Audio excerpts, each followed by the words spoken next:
I think I know what the problem is. Hold on.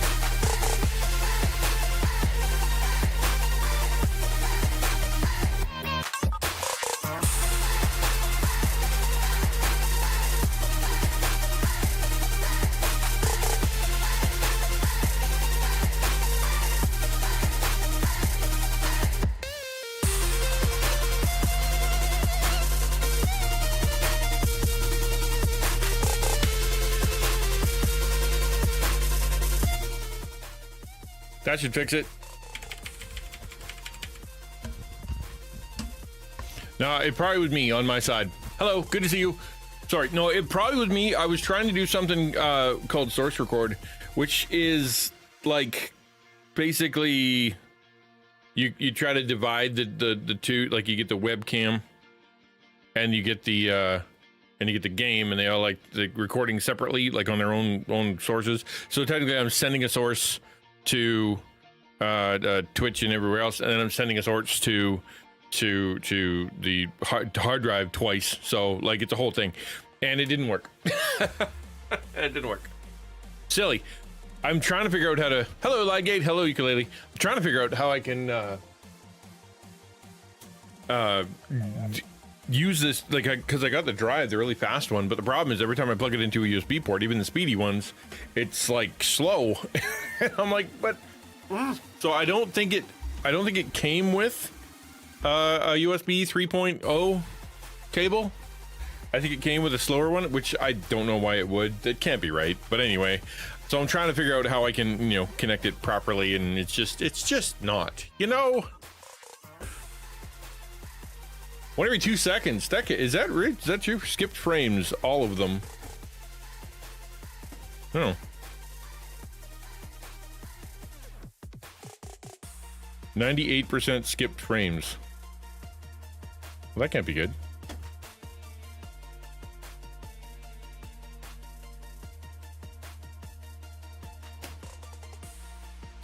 Let me see what's going on here.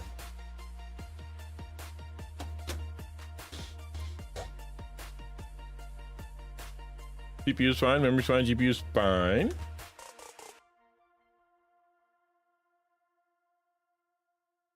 I'm gonna try this.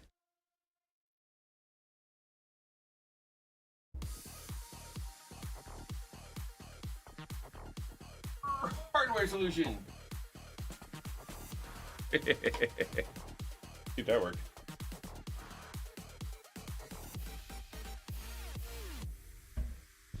Can't write to the hard drive now, can ya? In my hand. Erg. Is it so? It is slow on your side too, eh? All right. Skip frames. That's a lot of skipped frames. Okay, so as long as I don't move, as long as I don't move, it's fine. Okay, we'll do a PowerPoint presentation today instead. Did that fix anything? It's the number is slowly going down. Bitrate should be fine. If not, I'll have to restart, reboot the computer, because that's a problem. I'm gonna go look. I don't know why I'm asking you. I can literally just go look.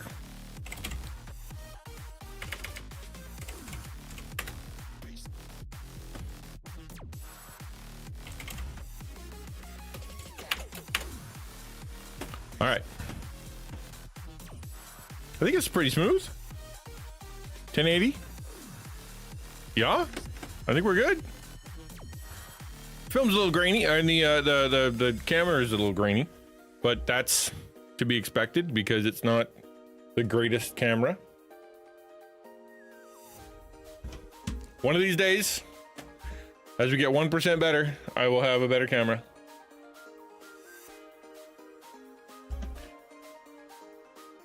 You're experiencing, okay. Well, try refreshing. If you refresh, you'll probably get it'll probably kick in better, because it was, yeah. In our comments, you did a lot of trying to fix something after it was fixed. Yeah, no, I'm seeing your comments. It's, the issue, I think, was I had to turn off the recorder, and then because I think that, I assume OBS was like, I'm still sending because, you told me to. I unplugged the drive, so now it can't. So that was either going to crash everything and cause it to completely just lose it, or it was going to fix it, and hey, it fixed it. What a nice change. 34-second delay, time refresh. Yeah, that's something, man. Holy moly. Now that I think about it, this thing here actually should be fine. I'm gonna try this later. I'm just, because I bought the hard drive. It's supposed to be a gig transfer speed. Like it's USB 3.2. which is not slow, you know. And so I plugged it in here and I did a speed test kind of thing, and I was able to get like 20, I don't know what, you know. So that wasn't enough. I thought maybe it was okay because it was reading at 200, right? It was reading at 200. So that meant test 1 2, test 1 2. Hello there, Ransom. So since it's reading at 200, whatever, you don't care. Nobody cares. It's fine. I will continue to move. It's one of those, you know, 1% better every day kind of things, which for me means, you know, it usually means before stream, come up with something that's going to wreck my stream because I want to make it a little bit better. And I do it all the time. And today was, I wonder if I can record my sources in case something happens. Now, what I think I've done a pretty good job, because I'll show you, even if I don't, right? Even if I don't record the sources separately, it still makes a pretty good TikTok, you know, or pretty good short, because it's all lined up. At least it was. That doesn't look lined up at all. We're just gonna scooch that over a little. Is that better? Yeah, that's better, right? There, good enough. Anyway, because that way, you know, you can cut it out and it'll be a short and automatically edited, which is even better. How you doing, Penguin? How are you guys? How was your weekend? So I got a mini Nuke PC. I'm debating putting Linux Lite or MX Linux on it. Going to use it for a work rig. If Linux works, Linux has that distinguished. It works really good if you know how to use it, but it's terrible if you don't. So if you do, go nuts. But if you're like, I'm going to learn Linux, it will destroy your workflow because it's not intuitive. You need to know what you're doing. It takes a little while. Even the easy ones, the quote unquote easy OSs, where they're, you know, like trying to make it more Windows-ish, it's still hard. It's still really, really hard to use. But as I said, you know, it's if you know what you're doing, then good luck. Like, I have a couple laptops sitting here, and like this is forever ago. This is years ago. They were already old. And I'm like, maybe I can breathe some life into them and I'll install, you know, Red Hat or something on there, and or even the Google the Chrome one, the free Chromium one. And I'm like, all right, let's see if and it was good. It was faster. I just didn't know how to install any programs, and it didn't work very good. So I'm like, okay, cool. It works as long as I don't want to do anything. Can't stand Windows? Oh, okay, there you go. See, if you're a Linux dude, then yeah, rock and roll. For me, I'm a Windows boy. I can't help it. That's how I grew up. It's just easiest. It's how everything seems to work. And I know that, or I think that if I were to run my streaming rig, specifically streaming rig, off of Linux, I think it would probably go faster. Except for apparently Linux and NVIDIA don't get along, so maybe not. But I digress. It'll stay the way it is, and it's all working. It's supposed to be working.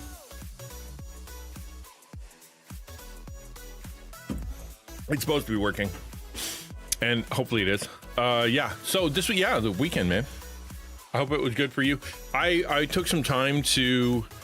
We went to shoot on Friday. We went to shoot at the game store. It's kind of some test video. Like we walked around that place with the gimbal for like probably an hour, you know, shooting stuff and going back and forth and practicing and trying things. And then I came home and I edited it up. I can show it to you if you want to. But it's, you know, I edited it and I put some music to it and I, you know, added some of the stuff and I did my best to try to make it. And then proceeded to kind of go, you know what, that really wasn't the vision. That wasn't what I was trying. I put a lot of work into it. And it was good, but it was speedy. It was energetic, right?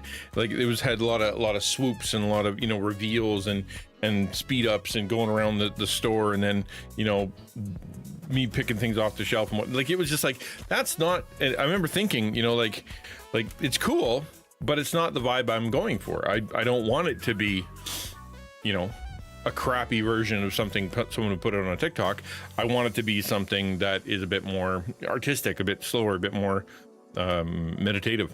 And so I did all then I opened up CapCut and I started using CapCut for a while. I'll show. Okay, you want to see it? I can show you. It's 5 o'clock somewhere. Only really need Windows for playing games, and even that's changing. There is new avoid Linux for things like productivity and programming. Yeah, well, do they have? I mean, some places are like you have to use Outlook and you have to use Word and you have to be in the 365. You know, like all that. But that happens through a browser anyway, right? So maybe not. All right, see if I can show it. Not that one. Yeah, that'd probably work. Now that I think about it.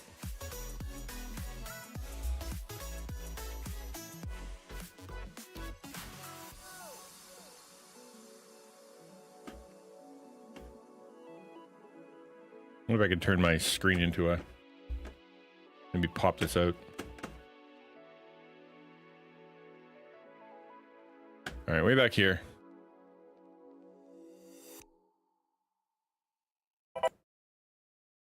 Okay.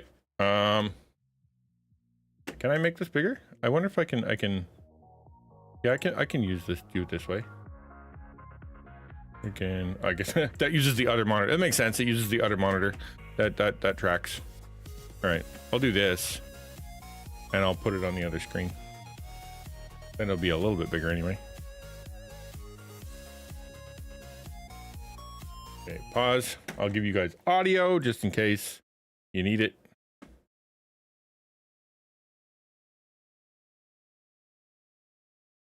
Let's see. Can you? I wonder if you guys can hear this. Can you guys hear this? You can. All right.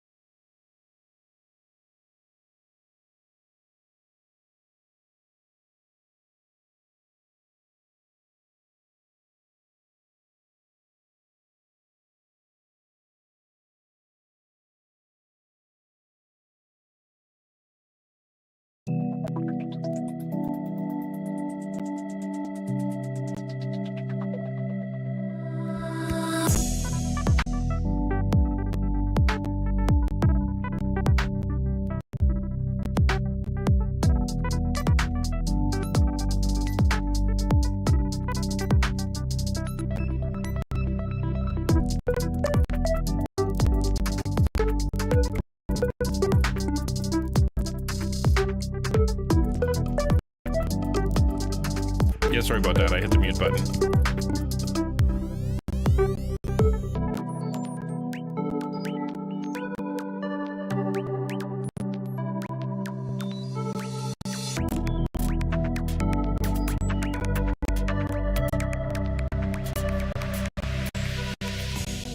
So this essentially is a sample of me talking to the camera while sitting in EB Games or GT Games. Got the name wrong. I was close though. Look directly into the camera. That would freak everybody out. I don't know how zoomed in I am right now, but okay, I'm going to keep going and I'm going to keep talking. Yeah, so that's what I came up with. It's not the energy that I want. Like it's and it's a rough cut, so please don't judge me too harshly on it. It's not something that I really is quite right. And I've got a ton of ideas in my head about what I want it to look like. And it was, you know, it's kind of cool. Yeah, well, it's choppy because it's not rendered and it's pulling it and editing it on the fly and stuff. And Sony is not what I would call or Vegas isn't exactly the best program. However, it's what I've got. So that's what you're gonna deal with. It's funny. Maybe it was lagging because it was trying to send it. Oh, that could be why. Whatever. It's whatever. I'll show you another time. And well, I don't really need to because that was just kind of me putting together a video to practice. Does the gimbal work? Right? Does the system work? How do I record? I hit a few snags. Like for example, my phone. Back when I bought it, I'm like, I don't need a ton of space because I'm going to take some pictures. I don't need it for much else. And when I shoot video with it now, if I want to do like a higher bit rate and a higher, like the quality, it's going to take more space, which means I've got about 26 minutes of space left in the phone. I have this, right? This literally could hook to my phone. It does. Click it in there, and I can record to this and have 2 terabytes of extra space recorded to here, and it'll work just fine. The problem is, I have no way to connect this to the phone while it's on the gimbal. I can do that and hold it. Like I could sit there and hold it, and it could, you know, it could like dangle as I'm, you know, going around like this, or I could stick it in a tripod and have it dangle out. And it's, you know, but yeah, I got a few bugs to work out. It's just the way it's going to be. I can do it for B-roll. You know what I mean? Like I can do it for B-roll. Not the end of the world. It's not how I want to do it though. Thank you. Appreciate it, Lurk. Well, I the editing for me, like the things that I learned. Hello, Girk. The things that I learned were using LUTs. LUTs were a big deal. I was able to actually find some really cinematic, really decent LUTs. Good nuts too, delicious. And they were, you know, they added some effect. You probably didn't notice because it was either, you know, framey or weird, but like those were actually changed. Like the actual color stuff was changed through a LUT to make it look a little different, which is kind of fun.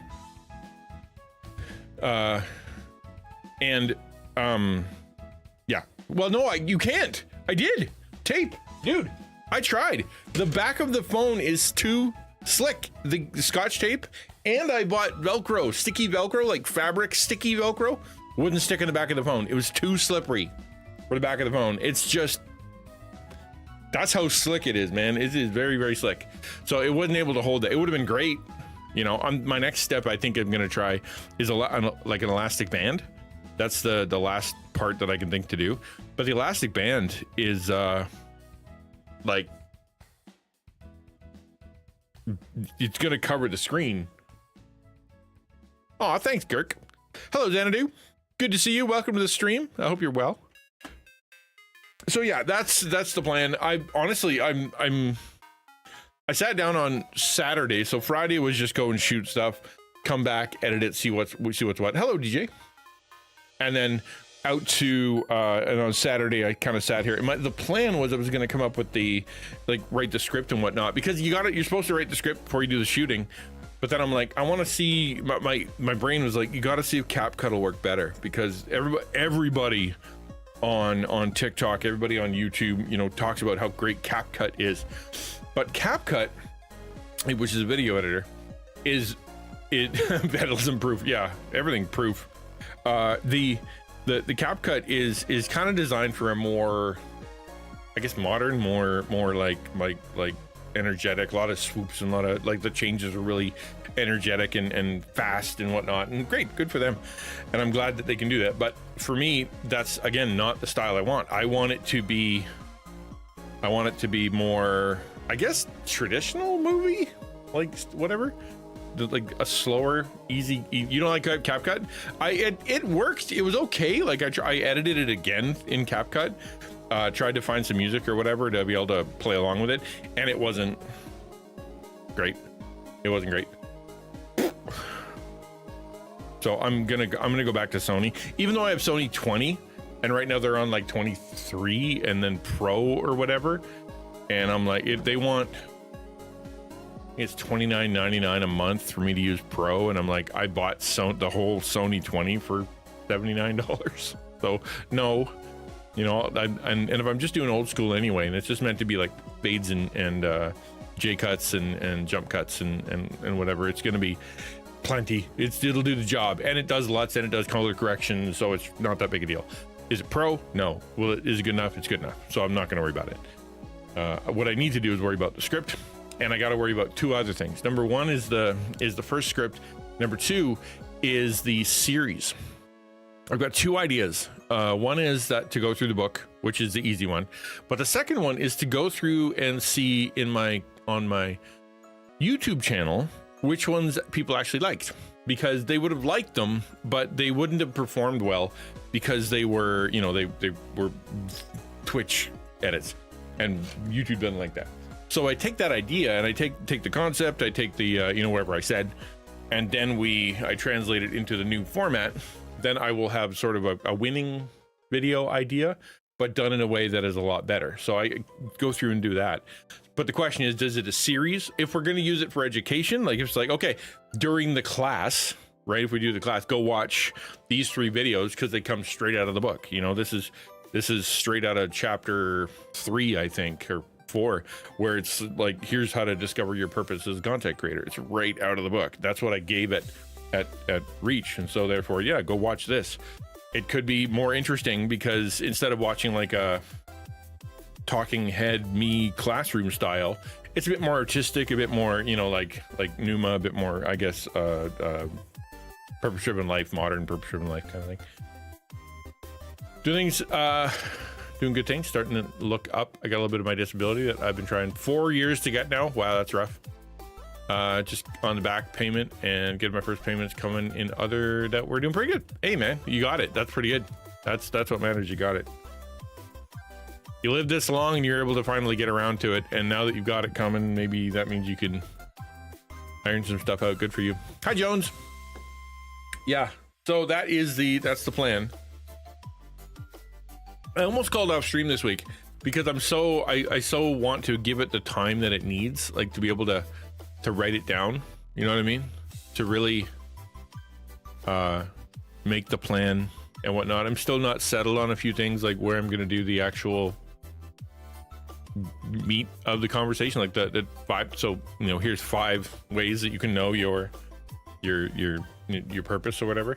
Like, because that could be one of two things. One, you do it at the location and you sit there and you give the talk there, or you can bring it back here and sit in the office and have the nice desk and some background stuff, and it would be too bad. It wouldn't be too bad, and it would say, hey, this is the educational part of the show.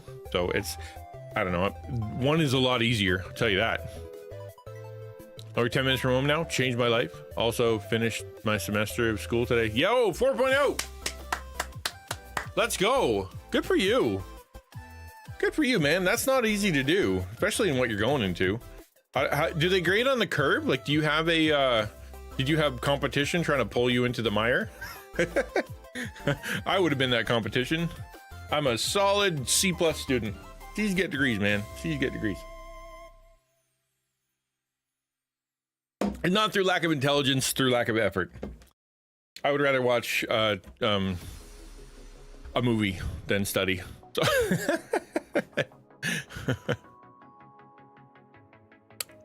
although I did pull straight A's in my last year of seminary, so that's what that. Once I had to try because I was failing. It was like, if I don't try, I will fail. There's no just me getting by on my own, you know, what I know, or just remembering class. I'm gonna have to read the book because they're like, okay, so the test is on chapters 1 to 5, and I'm like, you only did chapters 1 to 3 though in class, and they're like, yeah, so okay. Go read the book. I hate reading books. Yeah, I'm a bad student. No curve, that's good. Today we're going to be doing Art of the Christian Ninja. That's what we're going to start with, and then we're because I remembered this week I remembered that's what we're doing, and now that I remembered, then we can actually do it. Good. And then we're going to jump into Minecraft if we make it that far. I'm feeling a little flunky. We'll see how it goes. It's very warm in here.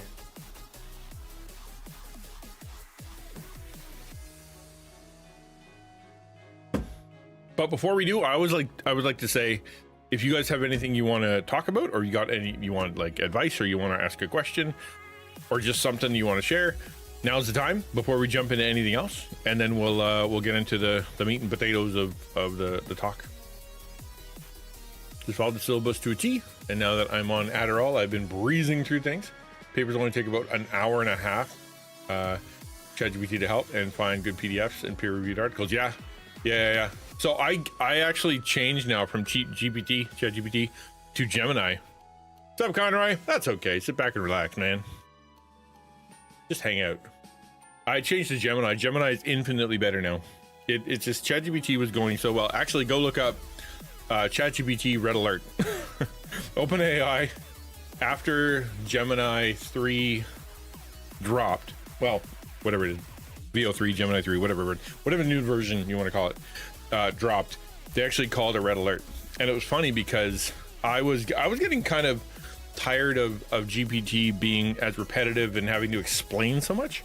And so I'm like, I wonder, you know, is this new version of Gemini better? Tried it and immediately it was. Everything I was doing as a content creator was far more natural, right? What would I do if I saw Stuart Little walk by on the street? I would go, oh, cute. And then I would move to the side so I didn't step on him and give it no further thought other than to say, hey, guess what I saw today, kids? I saw a little mouse dressed up as people. Isn't that cute? I can swap over it. I don't like ChatGPT gates me on the better system without spending. Yeah, well, it limits you. I mean, they're trying to make money, right? They got to pay for all those NVIDIA cards they're chewing up and spitting out every day, all day. So it's, but yeah, other than that, it's all right. It's good. It's just Gemini seems to be better. The research it does, oh, top tier. Wow. You should have seen the research paper it wrote on me and my content and my history. Crazy, man. Like, it was so spooky accurate to stuff that you know, saying it in a way that I'm like, yeah, that's a way better way to say it than I would have said it. Really, really cool. The research system is fantastic. I'm paying for it. I'm paying the whatever it wants, $30. I stopped paying for ChatGPT and I started paying for that. So it's going to be, yeah, it's going to be integral. Not necessarily because I want to use it for, well, I can actually show you that. Hold on. Let me show you something kind of fun. Gemini. On Gemini here, yeah. So this will be silly, okay. It's actually on Flow because once you have Gemini, you can have Flow too. project. This is a project.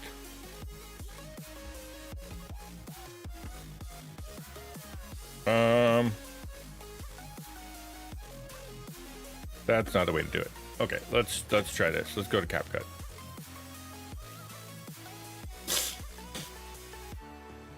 And maybe that'll help. I can swap. Yeah. It was this one. You guys will, I hope some of you will think this is terrible and some of you will think this is cool. Hopefully you're not in the it's terrible crowd.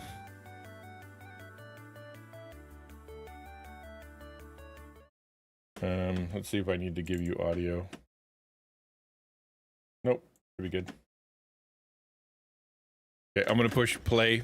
So this is AI. This is me trying to do the shots that are in my brain using AI to kind of get the shots out of my head and into reality before I go shoot them for real. So that's what this is. Hopefully it'll play and it won't, you know, chew up and spit out my card and internet. I'll monitor just to make sure. All right, ready? What's up, Eric? Here we go. Do.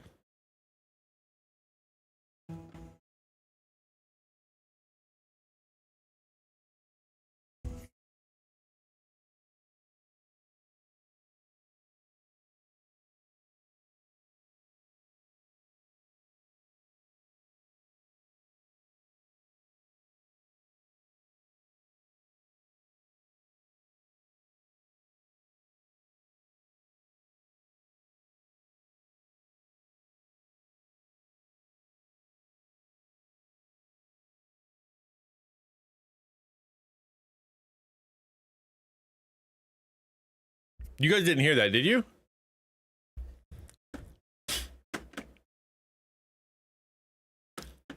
In Minecraft, because you know, yeah, no, I'm good. I'm good. They can ban me if they want to. All right. Well, I'll tell you what. I'm just gonna render it. I'll just render it, and then you guys can see it. Downloads. Yeah, fine. That'll work. Whatever. Frame rate 30. Export. Zoom. Probably not the best idea to export while trying to send you guys stuff, but we'll see how it goes. All right, that was quick.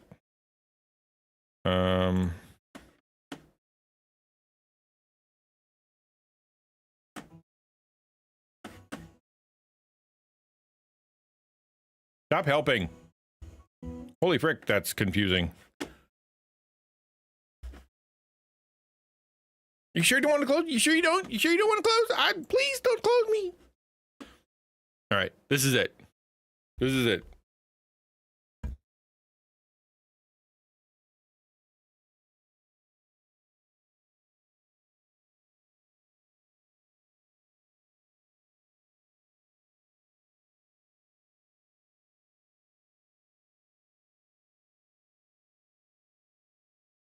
That's so annoying.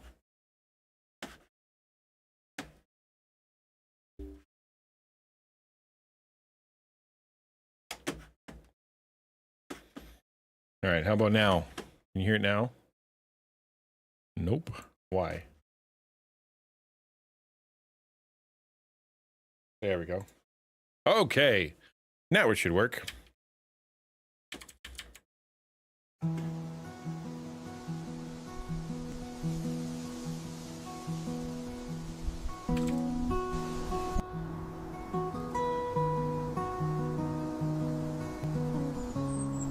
See the cat go between the words. I did that. When I first started as a pastor, I had no idea what I was doing. Got an exaggeration, and when I got there, I realized seminary hadn't taught me 80% of the job. I knew how to study the Bible and do pastoral counseling, but baptisms, communion, board meetings,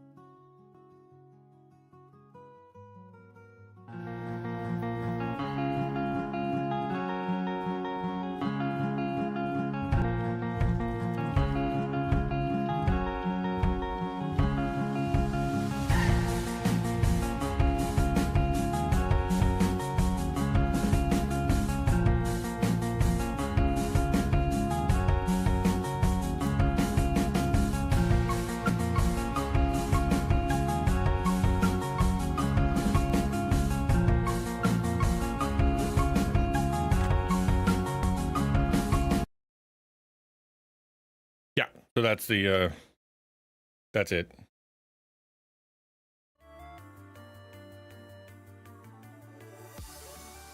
Isn't it funny how it went from English, US English to British English, and then like dialed itself back into US English? So silly. Anyway, hopefully that didn't annoy you too much, but it was, so that was me trying to figure out the shots and kind of what I wanted to do. Like there's a set of stairs at a church in town. There's a, it's got a steeple. We can do a pull down, and then I can say exactly that, because that's the beginning of the script that I wrote when I was at Reach, and then kind of give the little talk, get up, walk to secondary location to talk about the story, go walk around along whatever, and then or do it on the inside of a church, because it's like a super cold outside. But then switch over to GT Games and try to do it. But I don't want it to be as energetic and speedy and bouncy as all that. So I'm trying to figure that out. I don't exactly know how I'm going to do it yet. I've tried to. So when you looked at that AI page, where you saw some black and white on the left, that was me trying to figure out how to do it. Use storyboarding, right? Because I wanted to figure out, because I can't draw to save my life, and I don't know how to plan shots. It's not something I do. I've seen a million movies. So you can kind of see in your mind what it'll do, wide angle, mid angle, close, mid, wide, close, mid, and then but other than that, I can't really picture it, and I want to be able to see it. Change from baptisms, go to the same store. I was a little abrupt. Well, it's because it was it's gonna be a lot longer, right? Yeah, it's the idea is it's gonna be a talk. And so another thing you can do is, if you shoot in 4K, you zoom back a little bit. Instead of framing your shot perfectly, you frame your shot wider, and then when you're editing,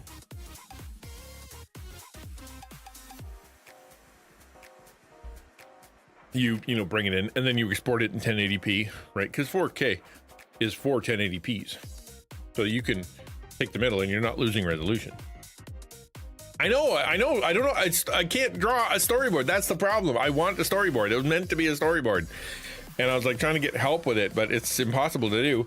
And I watched 10 million videos on how to make a storyboard, and it's always, and then draw, and I'm like, but I don't know what to draw.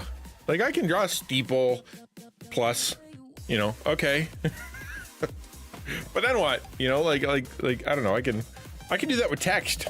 You know, to like point camera at steeple, pan down to stairs, mid shot of guy on stairs, says thing to camera. I can do that with words. I just thought I wanted to, you know, because the cool kids and all, you know, if you're doing it the way that professionals do it, is you storyboard it out so you can see it. I don't have any film school education, and so I don't really think that way. And I'll just kind of go out and shoot it. And it's not meant to be super pro, I guess. I want it to be as good as I can, but it also needs to be something I can replicate with multiple different locations and multiple different topics and whatnot. So I have a flow through. It's going to be an interesting thing to try to pull off, because I think like it took me probably 4 hours to make that first edit.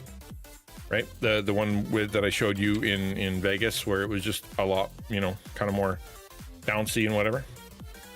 And so that being as long as it was, even you know, the system, I know the system, and it's easy to do. I'm pretty quick at it now, and so I want to, yeah. Anyway, we'll figure it out. I've got a lot of ideas, and we'll figure out where the timing is. It's really easy to focus once I've got kind of a topic like this and something I want to learn and something I want to do well, because it's just, you know, it captivates my time, and that's all I want to do. It's been fun to be able to be excited about something like that. It's fun. All right. Let's switch over to, I'm getting a stomach ache. Why am I getting a stomach ache? That's no good.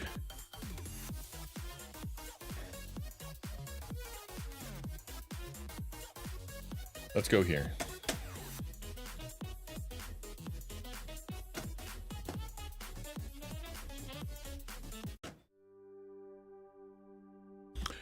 You know what? I think I'm gonna have to take a quick break to use the bathroom. I'm not feeling well right now. I'm not gonna quit stream. I'm just gonna try to, just gonna go use the bathroom for a minute. So just give me a minute. I'll leave you guys with some lo-fi. Sorry, I know this is unprofessional. I don't mean it to be.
I'm sorry, dudes. That was super unprofessional of me, and I feel bad. Sorry. It's nerves, shall we say. Nerves. But say Livy. Wrong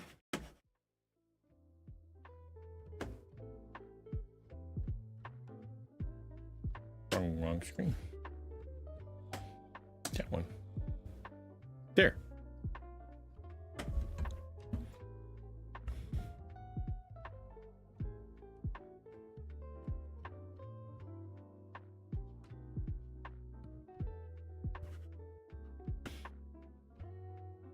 Hey, Supersonic. Good to see you.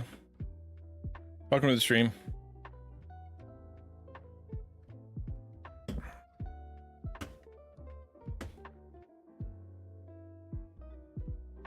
I think the volume's probably a little too high on the music. Yeah, probably. All right. What did you Google? How many Canadians does it take to screw in a light bulb? Only one, but you have to wait for the next provincial election to find out. I don't understand Canadian political humor. I'm sorry. I don't know enough about Canadian humor or Canadian politics to be able to get the joke. But I do know that there are plenty of places that you gotta wait till spring. That's the way it is. It's hard to change the light bulb in the igloo. So you gotta wait till spring. There, woke up real bad a few minutes ago.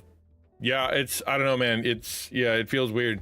I just hate the idea of kind of quitting because I'm not doing great, because it's just such a stupid thing to do. I hate it.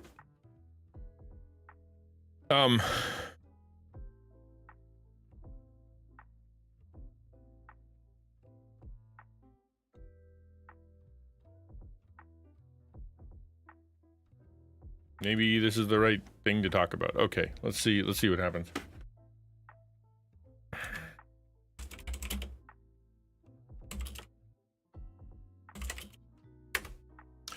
All right, so we're talking about the XtianNinja book. Like, I wrote a book a while back, and it was called The Art of the Christian Ninja, and that's where the name came from. It came from me thinking and talking about Matthew chapter 6. Matthew chapter 6 begins with, like, when you pray, don't let people see you, and when you give, don't let people see you, and like the idea of the things that you do for the faith that are just between you and God, that nobody else gets to see.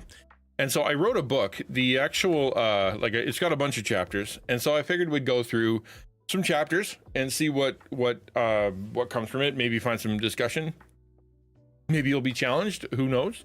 I think this is a good topic for me today, considering I'm feeling dependent. I'm feeling dependent today. So today, the chapter is called "The XtianNinja Source of Power," and it's the art of dependence. Now, the dependence isn't something that we usually consider to be powerful, right? The idea is, if you are dependent on someone, it means that you lack power.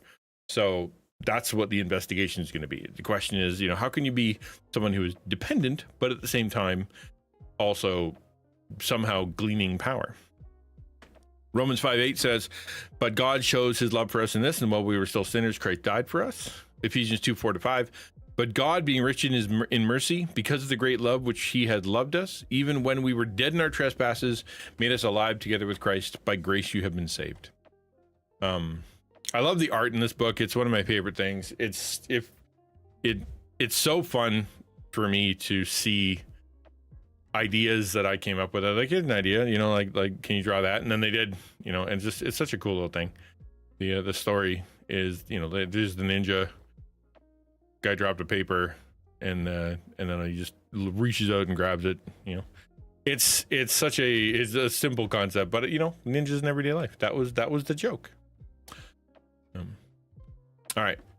Before you begin the journey toward becoming a Christian ninja, you must determine your source of power, the place from which you draw your strength, speed, cunning, and will. It is this source that causes you to do what you do, say what you say, and think what you think. Identifying your source of power is extremely important, and everybody has one. Some people are driven by a desire for pleasure or comfort, others by anger, jealousy, or greed. Some do what they do to be more popular, while others are motivated by fear or failure, bitterness, revenge, sadness, or worry.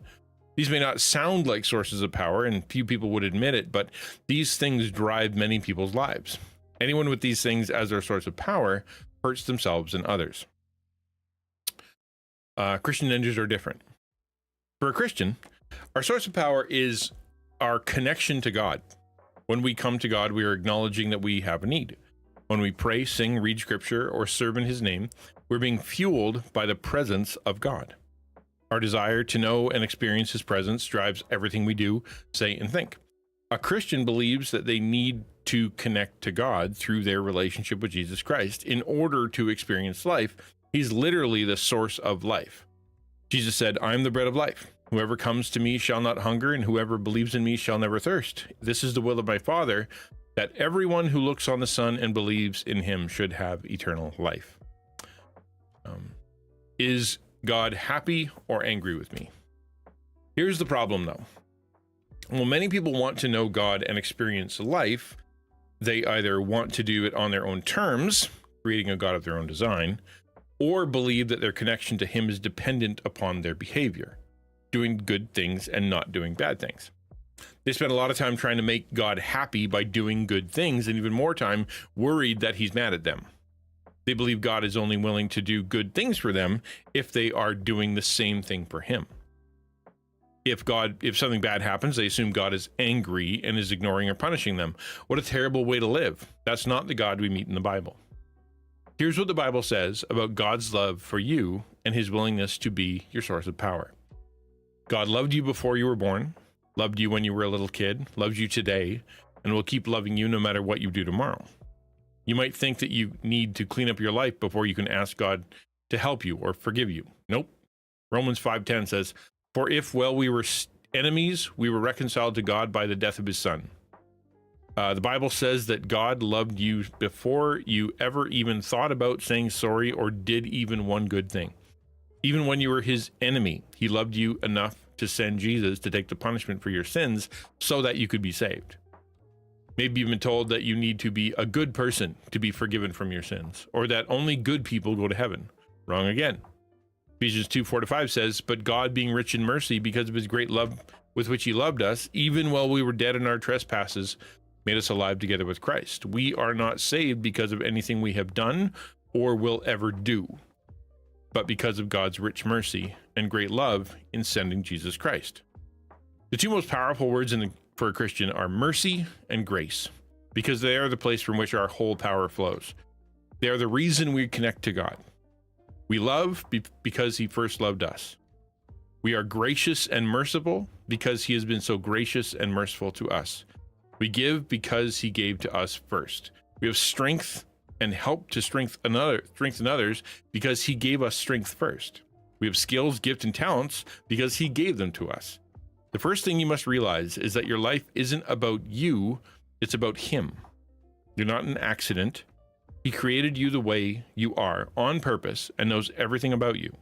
He chose your parents, family, birthplace, natural talents, and has written a book about your future. Ephesians 2:10 says, "You are his workmanship, created in Christ Jesus for good works, which God prepared beforehand that we should walk in them." Jesus knows you need him as your source of power. He set it up that way. He said, "I am the vine, you are the branches. Whoever abides in me and I in him, it is he that bears much fruit. For apart from me, you can do nothing." That means he expects us to come to him for everything we need. That's the chapter. Here's the questions. Defining mercy, defining grace, and what makes a strong person. I think for me that this really is the beginning of where everything has to start. Because if you don't get this part right, everything else is going to be confusing, because the rest of the book, the rest of Christianity, the rest of all of everything, if you start with, if I don't do this right, God doesn't like me, or if I don't get this right, God's going to neglect me or leave me or something, you're immediately going to be paranoid about all the rest of everything else the book says, everything else Christianity says, right? Instead of coming to church or going to do religious stuff or whatever, out of love for him or to connect with him or to worship him or to, like to be with him, you'll do it out of a sense of obligation, or you'll do it out of a sense of superstition, or you'll do it because if you don't do it, then God is going to, punish you, punish your family, like some kind of karmic give and take. And so therefore, it's really important before you go to any other part of a Christian discipline that you grasp the concept that God is the one who chose you. God is the one who chose to save you, right? God is the one who chose to clean you up before you ever did anything. Your mercy, by definition, is not getting something you deserve, right? Like you are worthy, or you've earned hell, you've earned punishment, you've earned God's wrath, you've earned, to be cast out of his presence. That's what you've earned. That's what you deserve. God, in his mercy, chose not to do that. Or rather, he chose to put that on someone else. He put that on his son. All the stuff that you deserve, he gave to someone else. That's merciful, right? That's merciful. He didn't have to. Right? Like if you robbed from a store and you were caught, and then you came in and you robbed, say, $100 worth of something from a store, and then you go in, the owner's like, you owe me $100, you stole from me, you owe me that money. And someone came in and said, instead of giving this person grief, let me pay the $100 for whatever the product was. That way it's his, right? That person didn't need to do that. That person wasn't involved. You deserved punishment. You deserved to pay it back. You deserved to get in trouble. That person, out of the mercy of their heart, chose to help you not get what you deserve. The other part is grace. Grace is being given that which you don't deserve, right? That you are handed something that you never earned. Salvation is that, right? Salvation is that. You are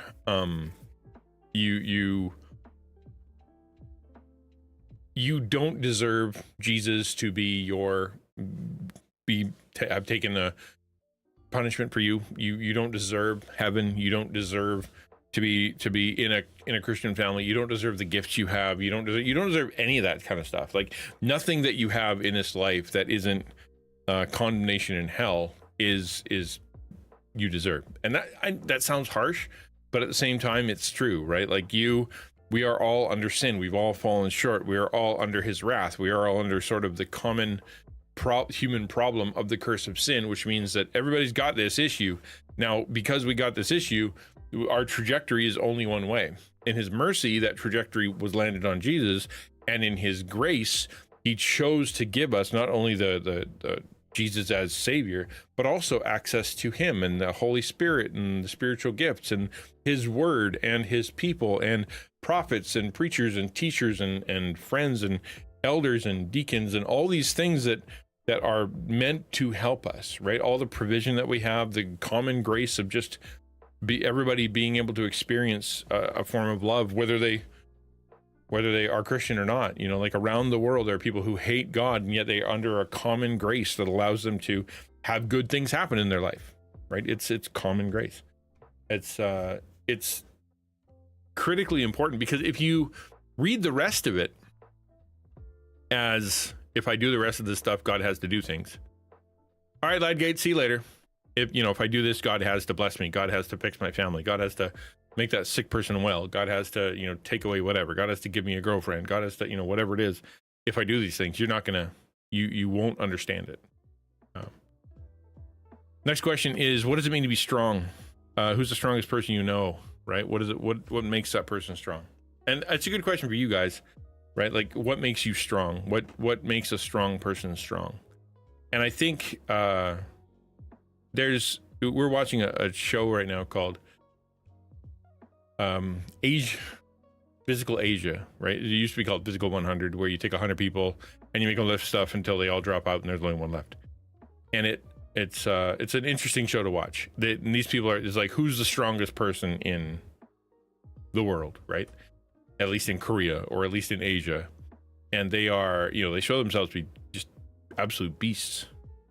But then at the same time, these same beastly people, they are, you know, they have a sense of, some of them are insecure, some of them are afraid, some of them are so scared that they're not the strongest one that they completely lose their identity. Some of them are, you know, they have phobias, they have all kinds of stuff, and so it kind of, no matter how strong they are, they're going to fall apart. If this thing happens to their emotional strength, they fall apart. There are other people out there who have great emotional strength. They've been through a ton of stuff, and they may not be the strongest physically, right? They may not be the strongest intellectually, but you know, you can tell that that person has a lot of patience and a lot of the depth to finding their encouragement, and you know, where they're going to be able to function.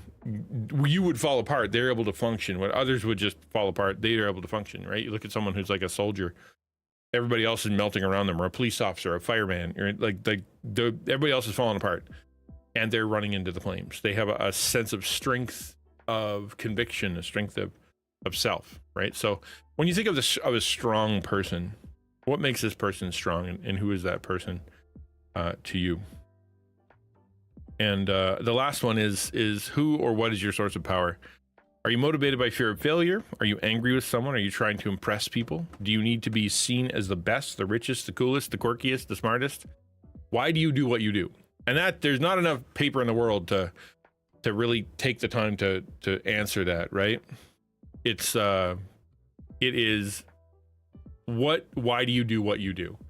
And you got to dig down into this, right? You really have to dig down into this idea of why did I do that? You know, you yell at somebody, or you give something away, or you're driving in the car and you flip someone off, or you let someone merge. Like, you ask the question, why am I doing this? No, I'm definitely open to questions, right? Yeah, absolutely. Like, why am I doing this? Am I doing this because I'm afraid? Am I doing this because I think it's the right thing to do? Am I doing this because it's the law? Am I doing this because if I was in their position, I'd want that to happen if I'm doing this, or because they make me mad, everybody makes me mad, and I need to, you know, lash out at the world, or I want to be able to tell this story later and say how cool I am and how nice I am, and the only way I get my strokes is if I tell everybody how great I am, right? Like, why do you do what you do? Like, you might be doing good things, but what's the reason? You might be doing, you know, bad things. What's the reason? Where does it come from? Your relationship with others, your relationship with self, your relationship with God, your relationship to school, to training, to the future, to your country, to, you know, all of it is going to be seen through a certain lens. And, you know, the lens that a Christian sees it through is the lens of does this honor God, or does this dishonor God? Does this obey God, or does this disobey God? Is this something that comes from his love that he would want to do, that has eternal significance? Or is this something that is wasteful and stupid and isn't of him, right? Is this something that is free? Like, he has given us in so much freedom in this world that we can just do that and enjoy, you know, like, everything is an act of worship, from eating to sleeping to playing. It's those can be acts of worship. And yet at the same time, is this something I'm doing? It could be the same thing. Say it's a video game, or it's some kind of movie, or Netflix, or whatever. You're doing the same thing. In this case, it's an act of worship out of the freedom that you've been given, because you are, you're loved by God, and that's cool because you're saved by him, and he's given you this thing to enjoy. Other side, you know, another person doing the same thing is doing it because they're trying to keep their emotions from feeling their emotions, because they're afraid of the future, because they're trying to deny themselves, or they don't want to think, you know what I mean? Or they're doing it because if they don't learn this thing, or don't see this thing, or don't watch this thing, or don't experience this thing, they'll feel like lesser of a person. They won't be cool. They won't be able to have conversations. You know, they don't even like the thing. They're just doing it because they want to be able to fit in, right? Like, and for them, it's actually a trap. It's something they don't want to do. They don't want to be, and they wish they could be healthier. They wish they could continue to move on with life. But for them, like, this thing has just got them. And it could be the exact same thing, same game, same system, same time of day. But because of where you're at, it hits different, right? So who or what is your source of power is so critical, so critical. Saint Bear says, I've noticed in my own experience that of friends, it can be hard to gain influence without a level of clout, title, credentials, results of past projects. But many people either don't have those things and still feel called to a mission, or do have those things, but are trying to work like a Christian ninja and don't want to puff up their own name. But if you have no results or credentials, or don't want to talk about them, people won't care what you say or what you're doing, and your impact will be limited. Should people focus on getting experience, credentials, and results before trying to lead a ministry or gain influence? So I think it depends. I mean, obviously the answer is depends on the ministry. But I think if you look at how Scripture describes influence, right? It is salt and light. It is stuff that disappears. It is something that comes and goes. Like a person's life is nothing. It's like a flower. It comes and goes, right? It's like a wisp of smoke. It's ultimately we're not much. You know, our everything we have, our experience, our credentials, our results, our crowns, we're going to cast before God and be like, it doesn't matter. Paul himself, he's like, he gives his whole list of credentials of experience. I was of the tribe of Benjamin, and I was a Pharisee, and I was a Pharisee of Pharisees, circumcised on the 8th day, super cool dude who was so passionate. I was out there murdering Christians because I was just like so intense. I have the best education under the best people, and I have the best record, best family. I'm the best. And he says, all of that is rubbish. Scubula, poop. It's garbage, it's waste. In light of the fact of knowing Jesus. When in 1 Corinthians, he says, when he comes into town, he says, when I came to you, I came in weakness, and I came in, like in fear and trembling and just down. And I kept the story really, really, really, really simple. He could barely make it through a Sunday. The way that he describes it is he's, crawled into town, and then, he's picked up by these two who were good, Priscilla and Aquila, and they take him and they take care of him. And he's tent making, and then on like a Sunday, he goes and he slithers his way into the pulpit or into onto the wherever he's going to sit, and he gives the most basic gospel presentation ever. In a previous time, this is a guy who preached for so long and so intensely the gospel. A guy died. He fell asleep, fell out the window, and died. Like this, he was there for so many hours, just letting her rip. That people were interested, and then this guy fell out, died. So Paul went down, resurrected him, brought him back up, and kept teaching. Right? That's Paul. And and yet when he comes into Corinth, so much of it, he said, my power was nothing. My power was nothing. It was all God, all Jesus. My credentials meant nothing. My life was on the edge. God, he was going to quit. He was done. He was like he's like, I'm done being a missionary, God. And God's like, all right, I'm going to cut you some slack. You can be here at peace for a few months. So like, I look at your question, right? And in a sense, I understand what you mean. It's like, if you're going to be a pastor, like what the only reason I'm allowed to be a pastor in the Alliance denomination is because I have a master's degree and I passed their tests, right? They're like, what about this scripture? And what about this theology? And tell me about this. And what are you going to do? And it's grilled the snot out of me for a while, right? That's the way it is. You have to know your stuff, and you have to you have to have a seminary degree. You're not allowed to be a pastor otherwise. Those are experience and credentials, right? That's very true. And they don't know me from Adam. Right, I just kind of came in and I'm like, hi, you should give me, access to all your people and call me a pastor. So yeah, they're going to run me through some tests.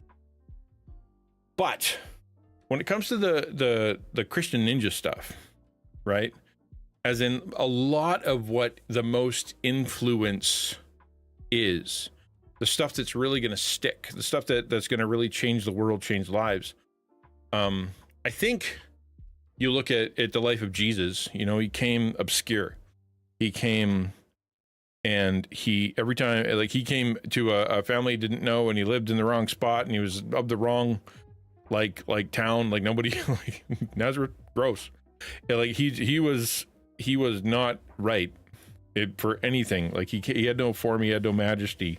He wasn't comely. He wasn't someone who was easy to follow because he was super awesome. In fact, he offended people. Like he was someone who was legitimately he'd run from fame. Every time they tried to put him in charge of something, he'd like take off. Every time he did a miracle, he's like, don't tell anybody, right?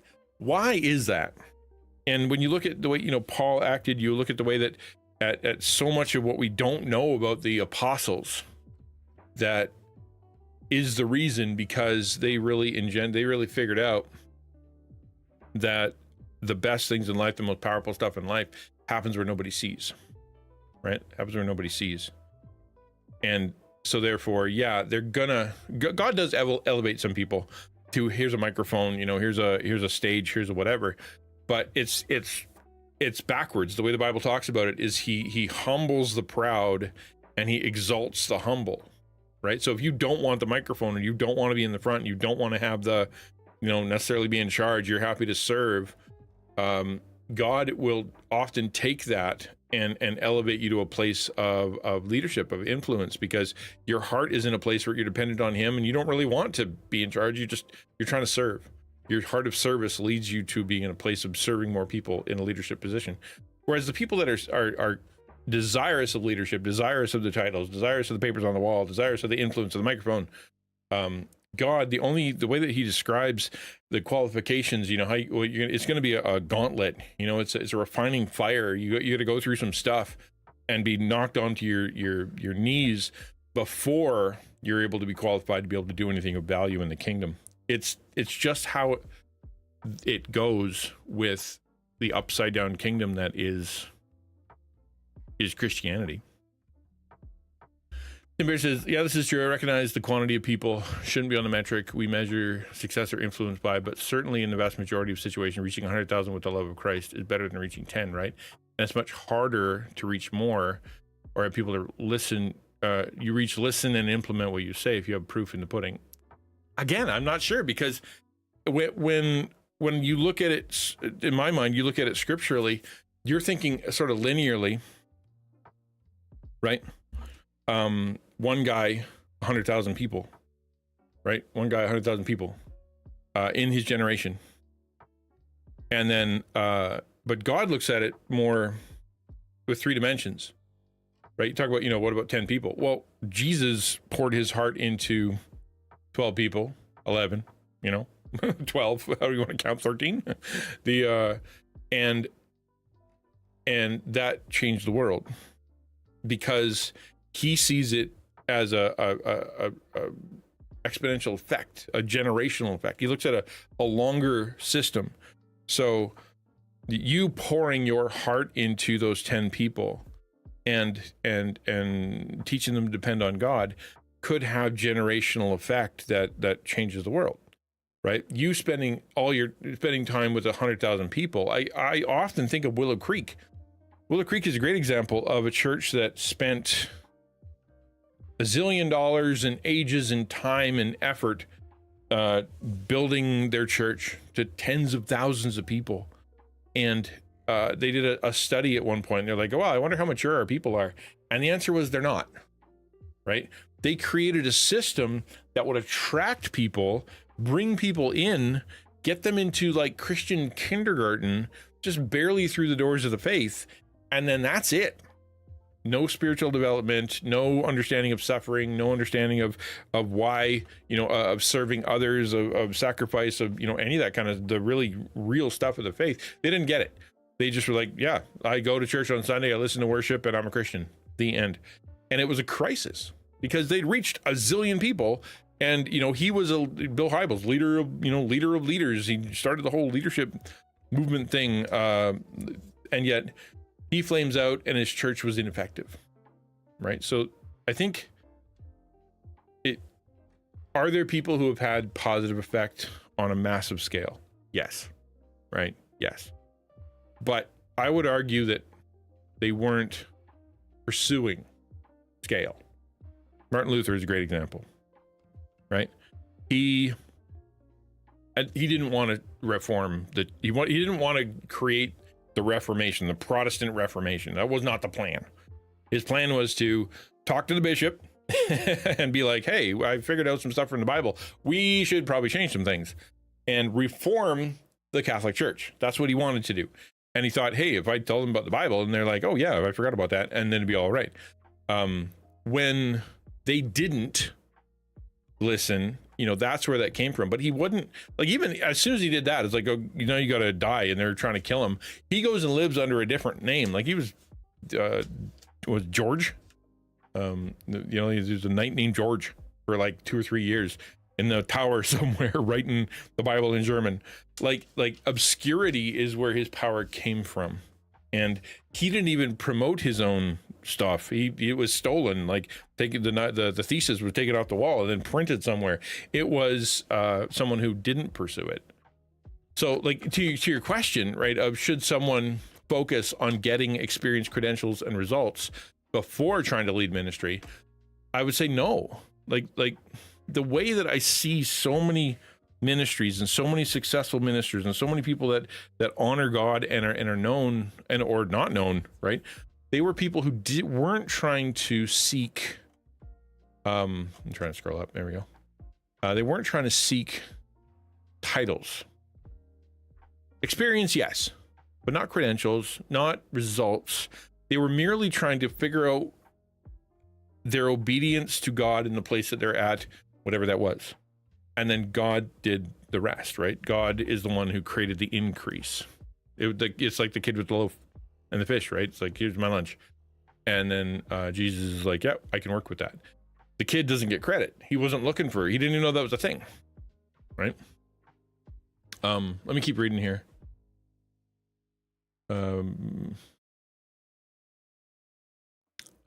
But if you have no results or credentials or don't want to talk about them, people won't care what you say or what you're doing, and your impact will be limited. I disagree with this. I have not been asked my credentials. Maybe it's because I keep saying it, but the like most of the people, they minister out of a sense of character and reputation, right? Character and reputation.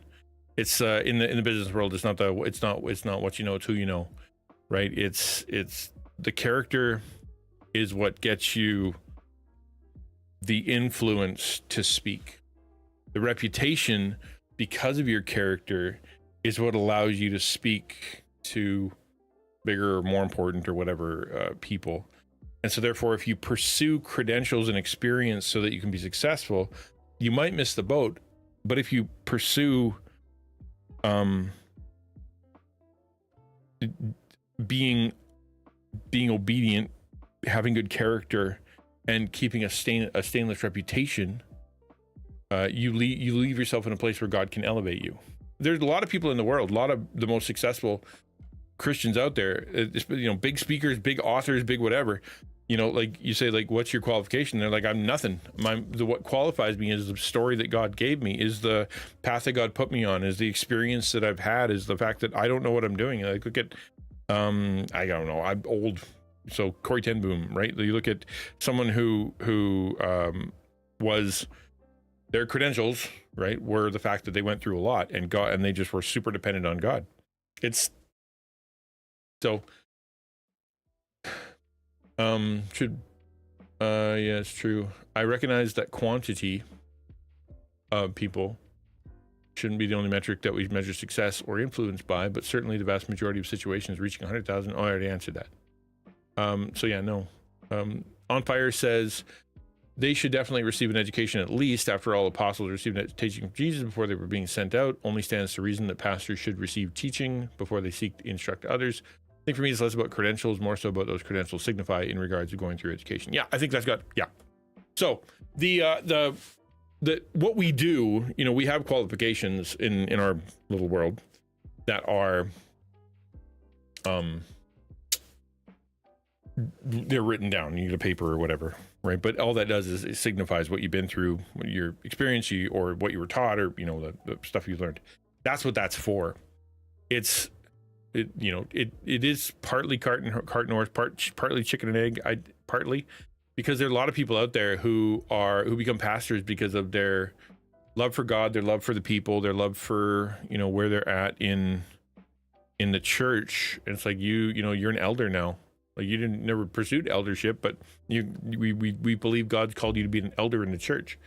And then stuff happens, and like that person is now speaking, and it's like, well, I should probably go get some training, because now I'm doing stuff I'm not really sure about. And so he goes and gets it. So, but it wasn't the training that got him qualified. It was the qualification that made him want to go get training. I'm an example of the exact opposite. I was someone who went to training, had all the papers, and didn't know what I was doing. Not a clue. It took me a long time to figure out what I was doing and how to communicate and how to, love people and things like that. Because I was a good student, and I wasn't necessarily a great pastor or like a loving pastor guy. That was the work, right? That was the work for me. The Bible study and the teaching and the leadership development and organizational development and worship and all the rest of that stuff, that was the easy part. The people part and the leadership part and the influence part, that was the hard part. The phrase I think of is, don't learn how to build from someone who's never built anything. So a humble builder might be like, well, I don't want to talk about things I built. That sounds prideful, but then people won't want them to build anything. So I would say it this way, if you walk up to somebody and you're like, who should I learn how to build a cabinet from? And some people are going to say, go to carpentry school, right? They're going to be like, well, that's where they are. Which is a way to say, these are journeyman carpenters who can teach you how to build a cabinet, man. And there's going to be other people that are like, but if you can't afford that, you need to talk to, Jimmy or Jerry or Ted or Bill or whatever, right? That guy, he's been working with wood now for 35 years. He built half the stuff in this church, right? Like, it's just, he loves this stuff and he knows what he's doing. Go talk to him. He's got a good heart. He's a patient guy and he knows what he's doing. And you're like, well, is he a journeyman carpenter? No, he's just someone who loves what he does and uses it to serve others. And God has elevated his ability and elevated his passion to be able to do something so that he can mentor others, right? It had nothing to do with his paper on the wall. It had everything to do with his reputation in the community, which made him someone people turn to be able to go, yeah, that guy knows what he's doing. And not only does he know what he's doing, he's a good person, which is why even in our weird world today, it's the weirdest thing. We love disqualifications, we love whatever, but for some reason, there's still sort of this inherent, if that person is an adulterer, if that person is a cheater, if that person, does something weird in public, or, that we no matter what they've done as a politician or as a corporate, giant or whatever, suddenly all that kind of goes away. Why? Because inherently we believe that reputation is more important than results. And we're like, well, yeah, okay, but you shouldn't be in charge of stuff if you can't keep your, hands off of people that aren't your spouse or, whatever, or you're doing stuff to people you shouldn't be doing. Right? No, you're disqualified now. You'd think it would be, well, he's great at business and he's really good at money and he's really good at, decision making and policy. And so therefore, why does it matter? Right? Why does it matter? But it does. It matters to everybody. Like, look at what happened to the CEO. He did some horrible thing. Okay, screw it. He's gone. No matter how successful he was and how far he built the company up, you're gone. Why? Because character. Right? That's still a thing.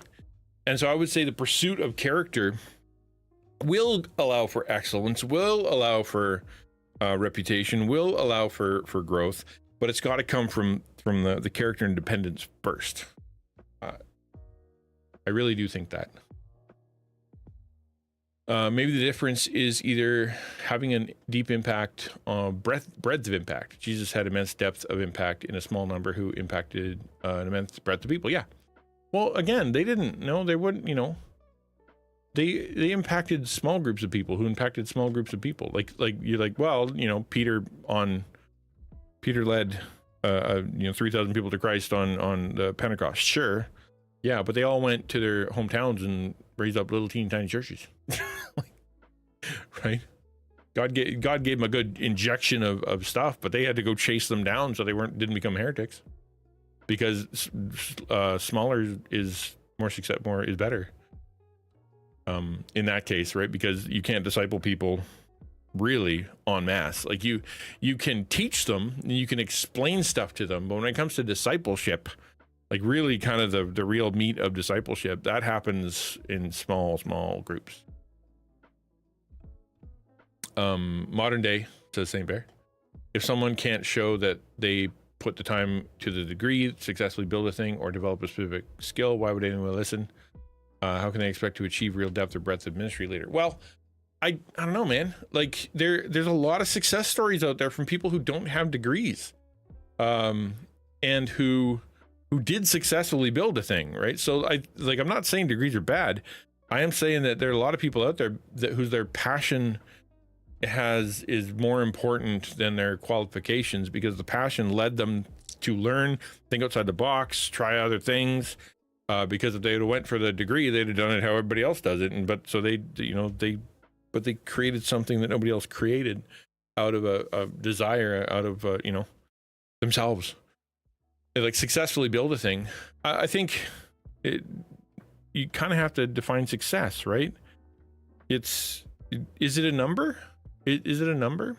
Like, great example is me, because like if you look at me, you see a person who doesn't have numbers, right? Not really. I don't have a huge following on YouTube or on Twitch or on any social media platform. I started this whole thing when I was 44, give or take, right? I 2 out of 3 churches that I pastored are closed forever. Like you look at the track record for me, and you look at my current place, and you by numbers you'd be like, no, couldn't listen to that guy. However, I would say that God has put me into a unique position to be able to influence some folks and to talk about stuff. Not because I'm talking about how to be successful on social media, but because I've learned what it means to walk with God and discover who you are, and to prioritize, relationship with Him and character and purpose, and how to get through, how to face what's going on, what God wants you to do in a way that letting you keep doing it. I've done that, and I think other people have recognized that. And it's not because of my numbers, right? Maybe other people, maybe you could argue that people saw potential and, they're still waiting for it. Maybe, I don't know. But I definitely don't have the numbers. I hope to. I hope this new thing that I'm doing with YouTube and the new system that I'm putting together for videos is going to help the number side of things, because I think that helps, like you said, create credence and credibility. But I also know that not always, not always. Sometimes the thing that the person is most influential in isn't going to be numerical, but they're great at the character part. Isn't the ultimate, St. Bear, ukulele says, isn't the ultimate measurement if I'm doing what God wants me to? So like I could go to work at the local food pantry and impact hundreds, but God has called me to lead worship, and not doing that would be sinful. In a sense, I don't know, like partly, like it doesn't negate what you did at the food bank, right? It doesn't negate at what you did at the food bank. You have, it's not like you have a finite, like a bullseye of, if you're not doing this, you're in sin. It is like if you're there at the food bank, like it might be not be your perfect destiny or some jazz, but you're still serving, you're still doing it out of love, you're still, still there, could be positive. I think in serving, you're going to discover your a more specific role, right? You'll suddenly be like, oh, if you're a leader, or if you have administrative skills, or if you have, your worship or personal or counseling or whatever, that's going to, as you serve, you're going to naturally sort of gravitate towards that side of things, or people are going to push you towards that side of things. Like, you really should be in charge of, or you really should be, or you know what, you talk to people really, really good. You should probably go into, like, they're going to observe and push you in that direction. As opposed to you're in quote unquote sinful. If you're avoiding it, right? Maybe that's sin, but if you're just learning, har, Quiz King bringing in the qualifications. They said, yeah, that's certainly true. I just also think that sometimes you sacrifice excellence in the process sometimes. Well, I'm following God's will, but are you doing the greatest level of excellence you could? That's a different discussion. That's a different discussion, right? Those aren't the same thing. Like, you're talking about, can a person have influence, and can a person have influence en masse? Can a person change the world? Can a person have influence over hundreds of thousands and have a life that counts that way without qualifications and certificates and et cetera, et cetera? And I think the answer is yes. I think that's my case. However, if it's I'm doing this thing and you want to do it, but you have no desire to pursue excellence, you have no desire to pursue in personal betterment, to focus your life on the thing that God has called you to and that God is pushing you towards, if you're just like I would argue that chances are you're not, that might be a natural talent that you have that's kind of working, but it's not something that necessarily your call, because I think your call, and this is literally the talk that I'm giving, is I think your call is going to be something that self-motivates. You're going to want to do it better, want to do it bigger, want to do it stronger, want to do it faster, want to do it for more people. You're going to want to do it, in a more effective way. Like, man, I've been really serving a lot of people at church. I don't wonder if I got to serve in another church. Maybe I should write a book, things like that. How do I write a book? I better learn how to do that. That it'll motivate you to do that stuff. I think that's a different conversation. Is the excellence, because I love excellence. 1% better every day is a big deal to me. And I was literally today, I was thinking about somebody and I was like, if I were to ask them a question about their content, someone specific, I would ask them, how much time do you spend learning how to do what you say you want to do, right? Because if you're like, I don't, right? I've decided this is how I'm going to do it. I've decided this is good enough. And I don't waste, but I do other things. I don't, I haven't read, I haven't listened, I haven't gone to a class, I haven't watched any videos, I haven't read any books, I haven't and gone to a conference, I haven't done nothing. Why? Because this is what I'm doing. And I would say you're probably not very passionate about what you're doing then. Because if you're not consistently pursuing excellence and consistently pursuing how to make it better, to serve more people, to serve people better, to be able to let them understand or experience it in a better way, to honor God a little bit more this time around because you're trying to iron out the mistakes you made last time. If you're not doing that, I would argue that I'm not totally sure you think that is your calling or your passion, right? Like you're just doing it. You're just doing it, not doing it purposefully. I'm way behind in chat, forgive me. If you're called to open a soup kitchen and you never learn how to make delicious food, or how to make food that won't make people sick, or how to manage the operation side of things, nobody will come to eat. Food won't get made. Eventually the food pantry will come and close and people won't be fed. So I would say this, right? There's gonna be a person out there who is praying about what they should do for God. And they will see a need. This is literally the talk I gave at Reach. They see a need and it impacts their heart. And they go, people shouldn't be hungry. That I need to change that. And so they start to ask themselves, how can I help? How can I help? What am I good at? What do people, say I'm good at? And in that, they will serve. Some people are going to be like, well, I'm great at buying things. I have lots of money. Or I'm really good at organizing stuff. Or I'm really good at cooking. Or I'm really good at whatever. And so therefore, in this role, I want to be really good at it. I need help. I'm going to bring in when I'm like, I want more people to be fed, I'm going to bring in somebody and they're going to go like, can you cook?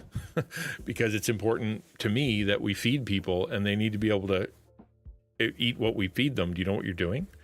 And so I'm going to go find somebody who knows what they're doing, right? And will it necessarily be a chef? Maybe. But could it be that the lady at church who has been feeding folks, potluck dinner at church of, 100 people for the last 20 years and can cook like nobody's business en masse? Like, dude, you need to be here. And then as they come in and they're like, well, this isn't really for me, but whatever, let's find somebody who can replace me, that kind of thing. That doesn't start from, we have to get all the operations correct. It starts from a place of passion, and it goes to a place of what am I good at, which creates the passion to do it correctly, to bring other people in who are also passionate about that, so that you together can serve, right? And again, that's not qualifications, and it's going to start small, but that's what's going to make it grow, is that everybody cares deeply about it. You go grab somebody who's great at cooking and couldn't give two hoots about poor people because they want to make whatever, for fashion it's haute couture, but whatever fancy food is, right? They want to make fancy food for rich people, which is fine, nothing wrong with that, but they're not into doing poor people stuff on like with big quantities. Then they're not going to stick around long. They're not going to be passionate about it. That person won't last. But you're right. If that person is terrible with money and they're arrogant and they don't want to be humble enough to ask for help, and they don't want to partner with anybody else, and they don't want to give up control of the administration and finances so that they can concentrate on their own thing, yeah, it's going to close. But it won't close because of their lack of passion or lack of skills or lack of desire or lack of it would have worked. It's because of their lack of humility, which means they're not being dependent on God. They're not working within his system. That's what'll close it.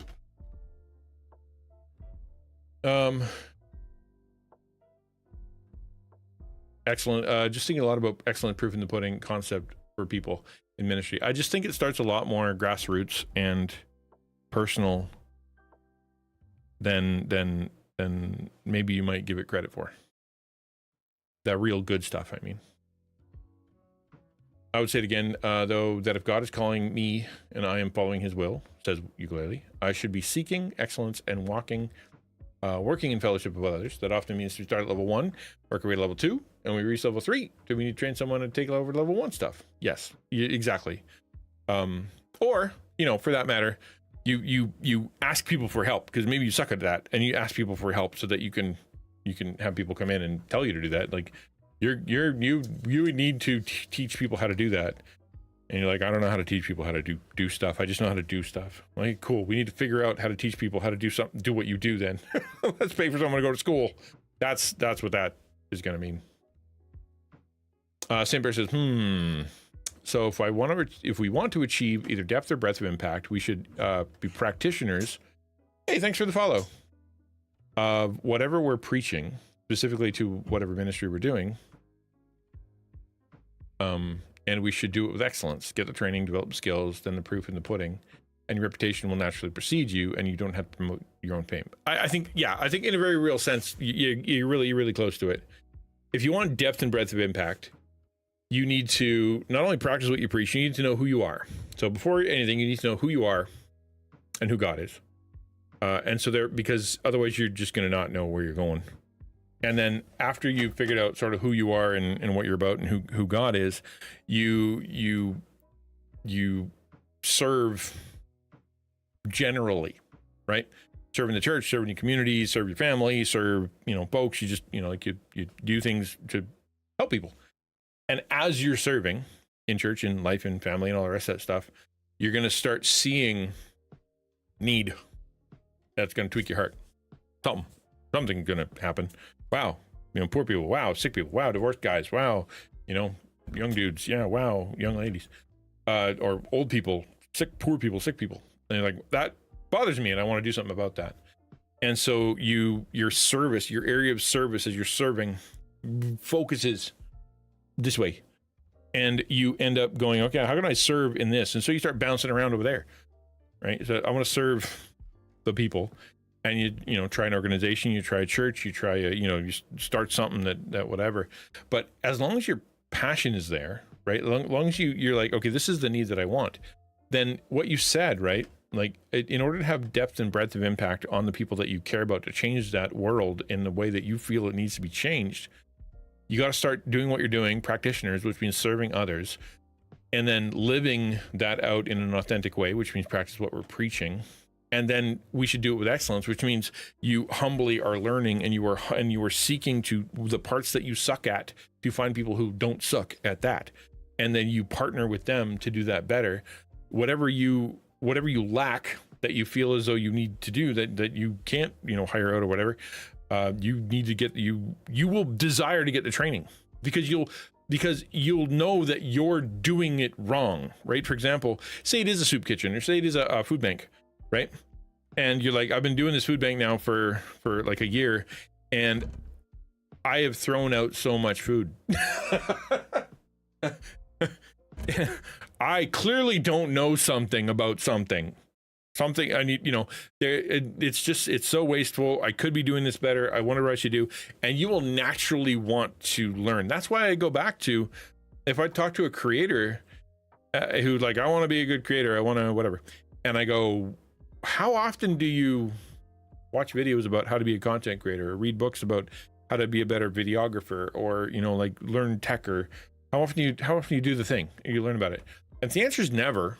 Well, I go to work a bunch, then I come home and I play games. I just was really hoping God would use I'm like, well, then you're not, I don't think you're passionate about it, because the passion leads to the desire to get better, to serve more, because you're letting people down by the holes in your ability and qualifications and blah.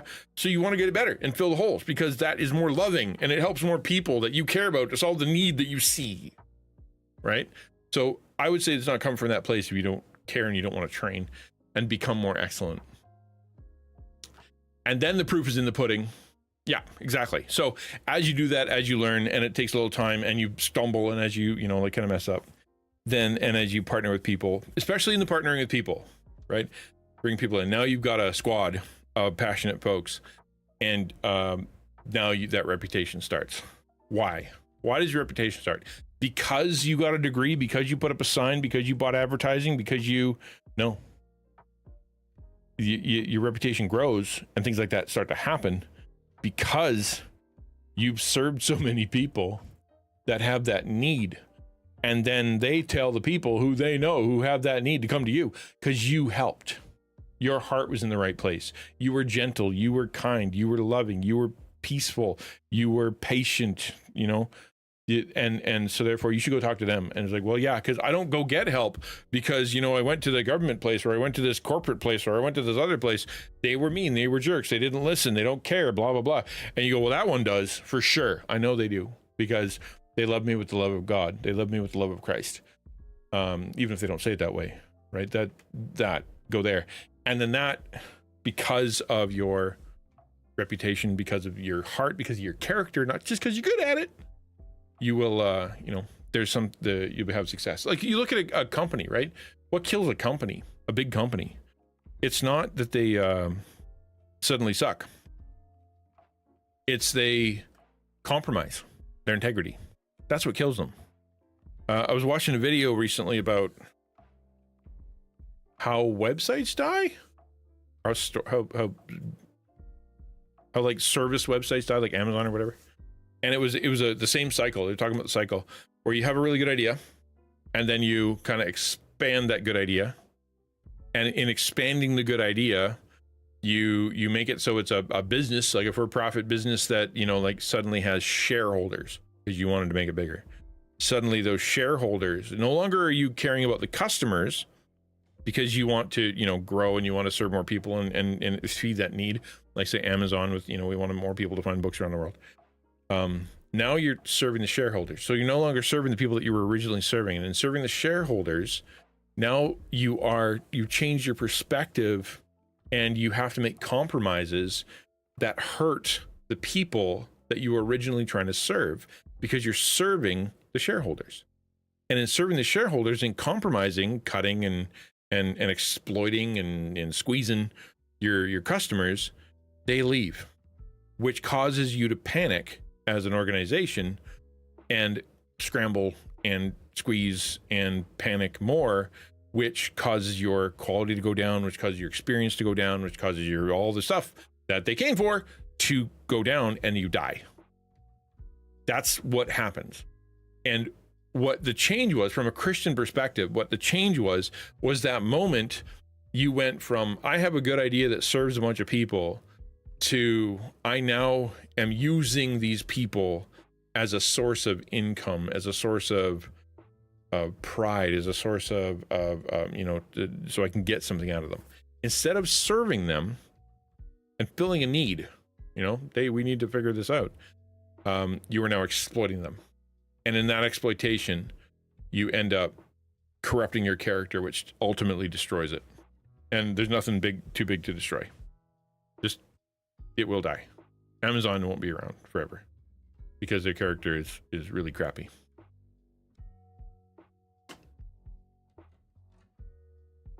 Sorry, again, I'm way behind. I would say that, again, though, that if God is calling me and I am following his will, I should be seeking excellence and working. Yeah, okay, we'd already talked about that, and you agree with me. I want to, if we want to achieve, I already said that. How far am I? On Fire for Her, ages ago, said, for me, I know that I've looked for direction from various pastors, deacons, and priests. Yet one of the best persons who support my walk of faith has been an elderly gentleman from my church who has never been to any kind of seminary or Bible school. No position in my church, but has a great heart and love. Yeah. And that's kind of the point, right? Good reputation, good heart. Exactly.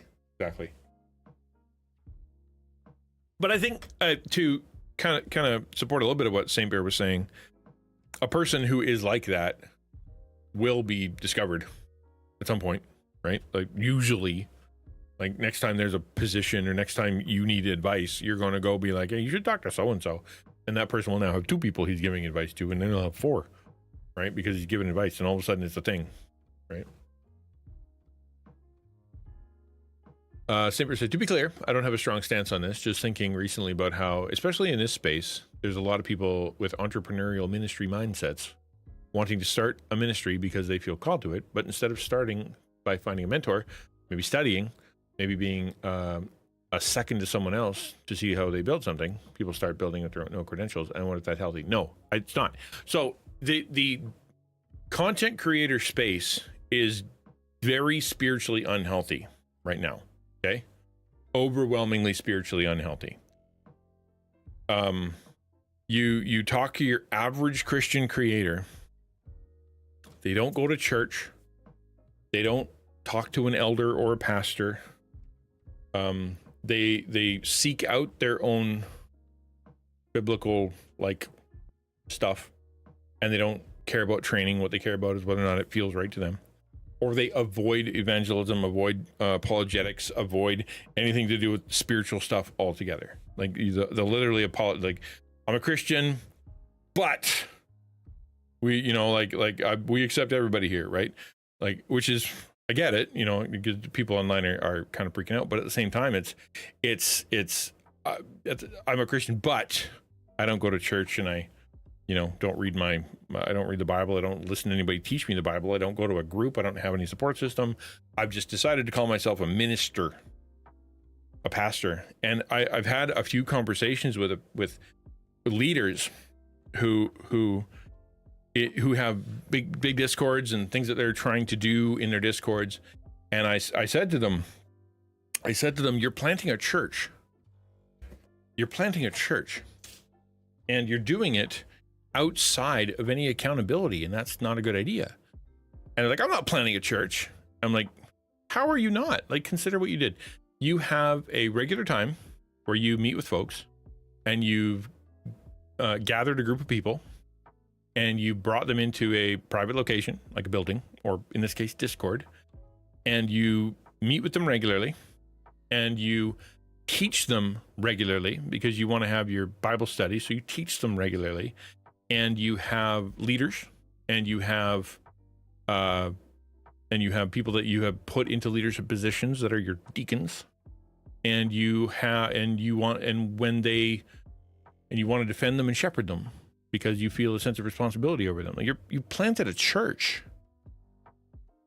and I'm like, do you know how dangerous it is for you to plant a church outside of any accountability?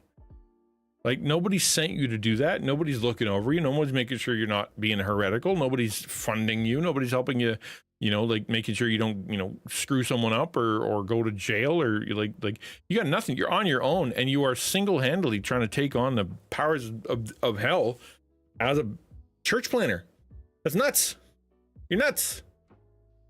And it's not until I said that to them that they realized how distant, I'm gonna say, like how separate from the church they were, and how they were trying to replicate church. They thought they were just, a Christian streamer who had a Discord, but they weren't. They were putting themselves in a position of elder, of preacher, of teacher, of leader in God's kingdom without ever being confirmed in that. And it's not like I'm a hyper-denominationalist, but I do believe in an apostolic succession. I think that there's nowhere in the scriptures that you can see where someone just went, we're a church now. And when that did happen, after the diaspora, like after the Pentecost, and but that's where the apostles were like, we got to get out there and bring them under apostolic, influence. Like Romans is a great example of that. Imagine the panic on the heart of Paul when he's like, there's a church in Rome. I need to write some things down. And so he wrote the book of Romans because he wasn't able to get there yet, which is why we have so much theology and so much explanation. And this is how it goes, and this is the whole of the Old Testament, and this is how salvation works, and this is how that's where you get Romans, man. Because he's like, you guys can't be on your own, and I can't get there right now. Here's a letter. It is an odd thing for someone to appoint themselves a missionary, and then appoint themselves a church leader, and then appoint themselves pastor of that church without having anybody else influence them, especially since many of them left the church in a bad way and dislike the body of Christ, dislike the bride of Christ. That's dangerous. St. Bear says, like if I start a stream or write a book about how to resolve trauma to grow spiritually using TTRPGs, because I like all those subjects, but I've never done this myself or really helped other people to experience life change through TTRPGs. Probably I should wait to write that book until I prove somebody. Yeah, because that's an exercise in pride, an exercise in hubris that you can do this. And there's a lot of people who do this. I've seen this again in the Christian content creator space a lot of times, where they call themselves organizational leaders, and they call themselves directors of an association or some jazz. Because there isn't one. Like, well, who's on your board? Don't have one. Oh, who do you serve? Nobody. Like, then why are you calling yourself a director? Why do you have a name for your ministry thing? Thank you for the follow. Appreciate that, Dreadnoid. And the answer is because they wanna, right? They wanna. Hey, thanks for the follow. They want to be known as someone big, someone important. They want to have a title, and it's all backwards. It's the wrong motivation. The same as I want to be known as an author. I want to be known as a mental health expert. Well, are you? Well, no, I want to be known as one. Like, well, then go do the work, man.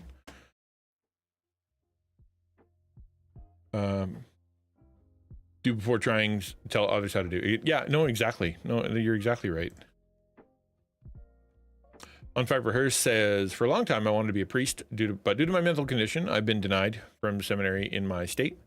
Rather than allow myself to be discouraged, I've come to accept that there are other ways to be active spiritually, other ways I can express God's love rather than position of clergyman in my church. Yeah. So, it's not everybody. In fact, the Bible talks about how it is, desiring to be a pastor, desiring to be an elder, desiring to be a bishop is, not everybody should, right? Not everybody should, because it's a really dangerous position, which is why we created seminaries and why we created ordination councils, right? Because scripturally we recognize that you're putting someone on the front lines, right? It's kind of like an army thing where you, like, some recruit comes in and is like, I would like to be a general on the front lines, please. and you go, well, no, you're not there yet. Not because you suck, not because we don't like you. It's because if we put you out there, you get killed. So you need to, here's some qualifications before you're allowed to go do that. And I'm not saying you don't, because I don't know you, right? What I am saying though, that we do have as elders a list of qualifications in the scriptures for what is an elder, and a list of qualifications for what is a deacon, right? Like there's a list. You don't meet the list, you can't be qualified. That's just the way it is. And you're absolutely right. You're absolutely right that there are a lot of people out there who would do a lot better if they weren't trying to pursue the microphone in the pulpit, because that's not what they're for. But there should be very, not nearly as many of those, pastors as there are people who are out there doing it. The pastors are to equip the believers, equip the sheep, equip the people to do the works that God has prepared in advance for them to do. Like they're the ones who are kind of helping and shepherding, right? So they can go do. You don't need a whole bunch of shepherds. You need a whole bunch of active sheep.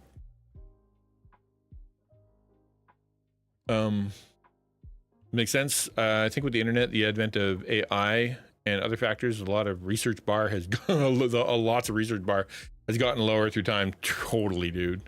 I watched a YouTube video. Yeah, people more faster count themselves.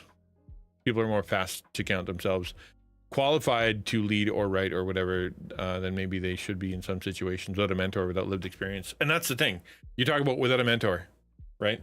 That's usually what probably the biggest disqualifier. You know what I mean? Probably the biggest disqualifier. Oh yeah? Who you been talking to who taught you how to do this? Nobody. Everybody else is stupid and dumb. I've tried to talk to people. They don't get it. I went to a church, they're all stupid and dumb. And then I went and talked to some pastors and they were all stupid and dumb. And so I went to my basement and I started my own church. And then I brought people to the church, but they were all stupid and dumb. And so therefore I, as perfect person who knows all the stuff, will now call myself, well, dude, like if you can't find anybody and you can't submit to anybody and you're not willing to learn from anybody because you're the biggest, smartest, you're gonna hurt a lot of people, man. You gotta be teachable. You gotta be humble. One of the qualifications, man, is humble. Jesus, what was his final qualification? He was made perfect through suffering, right? Jesus was made perfect through suffering. What? Right? Everybody had a mentor. Everybody reported to somebody. If you don't, chances are you shouldn't be in any kind of leadership position.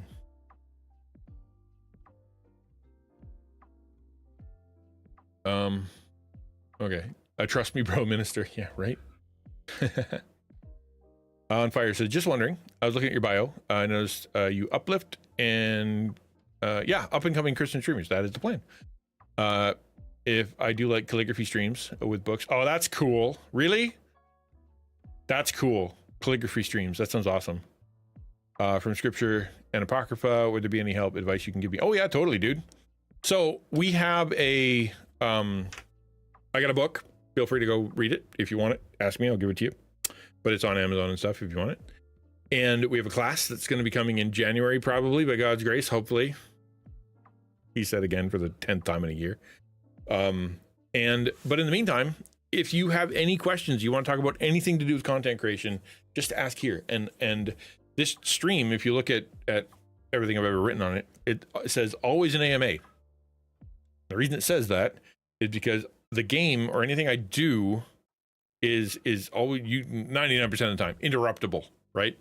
It's interruptible because you're more important than whatever content I'm making, because I want to be I'm here to serve. So feel free to ask. But calligraphy stream sounds rad. I can see that being very chill. You get that and you get the right music and you get the right kind of vibe going. Yeah, that'd be cool. You do do you have the pen or do you do an actual brush? Because I guess it depends on what kind of calligraphy you do. My daughter has a feather pen and it is hard to write with, man. No, it wasn't a feather, but what do they call it? A fountain pen. Fountain pen, hard to write with. And then you watch some of those the old, kung fu videos, or you watch the anime, and they're using paintbrush to try to do their strokes. And I can't write my name.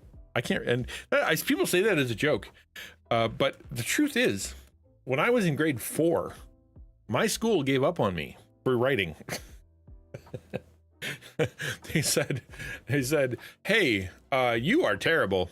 Here's a laptop," and it was like this big. It was a brick, and it didn't even. I don't think it's slanted. It was legitimately just an LCD screen with a serial port and keys. And like, try that. So I did, and I can type like the wind now. I'm very quick at typing, but still not great at writing. So I don't think calligraphy would be my thing. Use a brush. Oh, that's sick. That's really cool. That's really cool. I'm gonna click on your thing now so I can. I want to see. Let's look at it together. Boop. Look, I'm zoomed in times a million. There we go. Videos. Aw. Anything. Give me anything.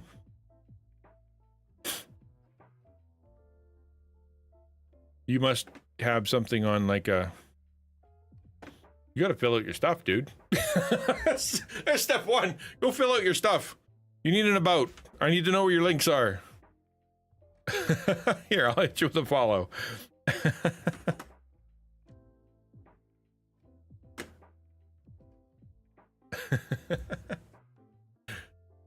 Step 1.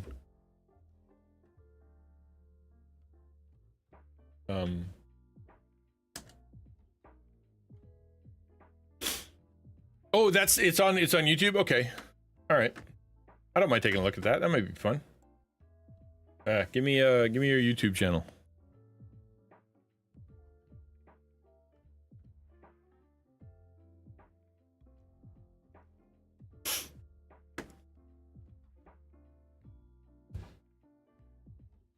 Yeah, I mean, if it's, hey, like I do a thing and then they go to your thing and there's nothing there, then I would doubt that you don't do the thing. So yeah, so one of the things we want to do coming in January is we're going to change how we do, maybe February, we'll see how it goes. We're going to change how we do the Final Friday taco streams to be a lot more creator focused. And so one of the things we talked about doing was reviews, content reviews, which I think is kind of cool. Uh-oh. Did you delete it? Who deleted? Oh, what? Oh, you got booted. Oh no. 3 moments. I don't know, so it let it through and then deleted her? That's silly. All right. You got it though. Hit me with that link. Yeah.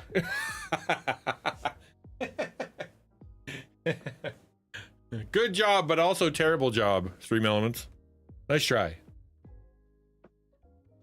It only does what I tell it, so it's not like I can complain.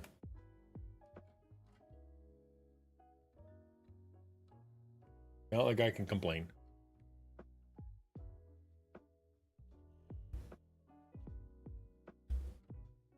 Waiting for a link is rough. And you gotta wait 30 seconds or otherwise you can't talk. And it deleted all of your stuff. That's crazy, man. There you go. All right, cool. Boop. I was gonna ask if you use the rip press paper. Yeah, that's cool.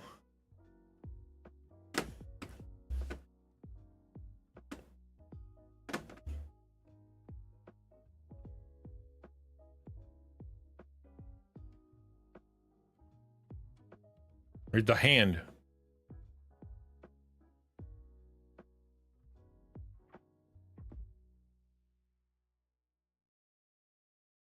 That's cool looking.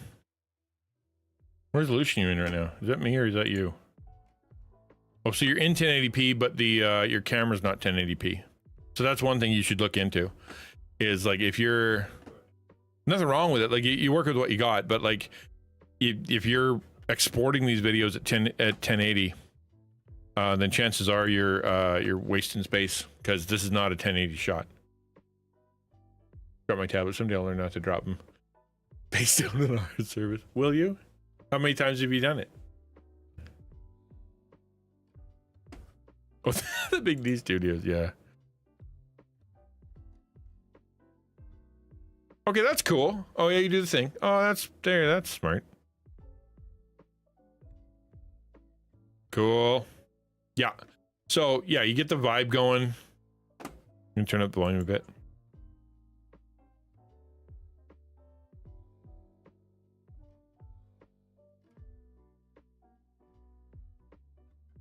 I don't know. My instinct with that is not to use lo-fi. To find something that's a bit more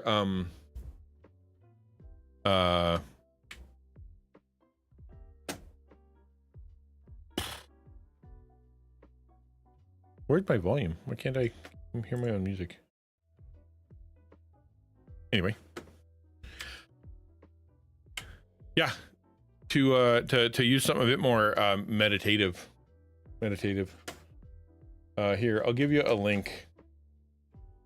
No, this won't work. This is not a good link. But anyway, something a bit more, I don't know, churchy, for lack of a better term. Even if the screen is sand now. You got to be careful. When you start using that thing, you're going to get glass in your fingers, so be careful. Oh, that's too bad. Fortunately, replacing the glass isn't even that hard anymore. That's, you know, it's a cool idea. That's a cool. You got your lighting, decent contrast. You got a ring light, so that's good. Good frame, decent framing. Yeah, I mean, you got the book in it, so that's good. Yeah, no, I think that's a good start. That's cool.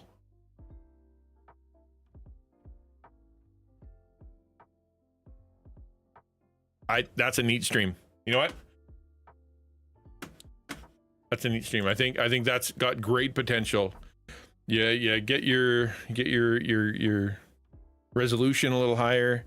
Maybe get some you know, kind of non-generic lo-fi music. Like find your own vibe, whatever that is, whether it be, you know, Gregorian chant or orchestral or like I don't know, whatever.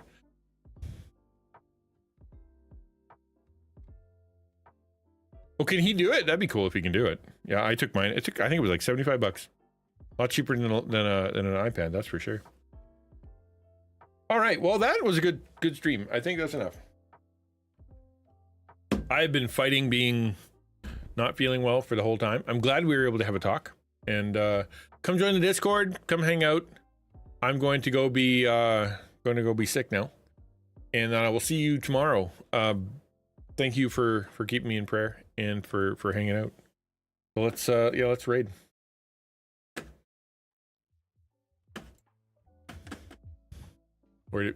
Well, you got to make sure it's royalty free. Like, but it takes some work. Like I've got some jazz. I actually I went and I heard an artist, and I thought your stuff is cool. I contacted the artist. I said, "Hey, artist, can I use your stuff on my stream, please? Because it's the vibe I want." He said, "Yes, I use his stuff." Like, reach out. No harm in that.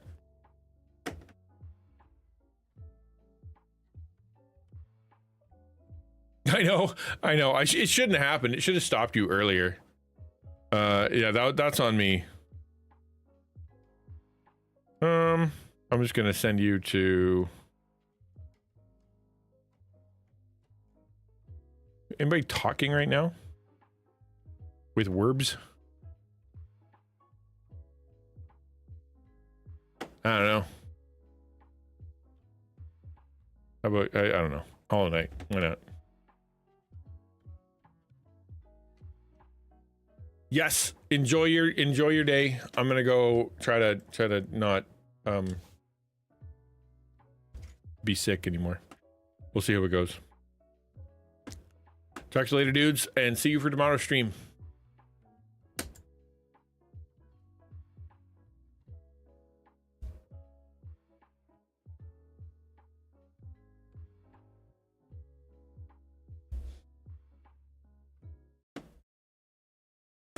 How you doing? Oh, jeez. Ukulele for some ninja high. How was your stream? What were you up to? We're dying to a boss that I cheesed last time I played this. People blobbers are movements. Yeah. Welcome in, Raiders. Tell me what movements are weird to you. Who has weird movements? In your opinion? Tell me more. That's the current topic. Oh.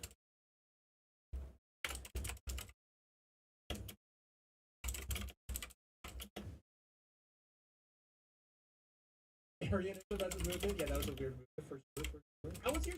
What were you guys up to? Thank you so much for the raid. For my chat, if you don't know, XtianNinja is a streamer. Please give him a follow. Part of the Reach community.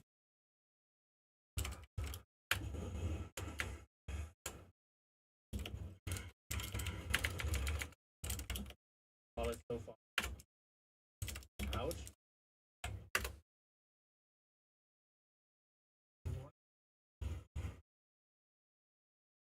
Oh, I just picked my nose. Hi.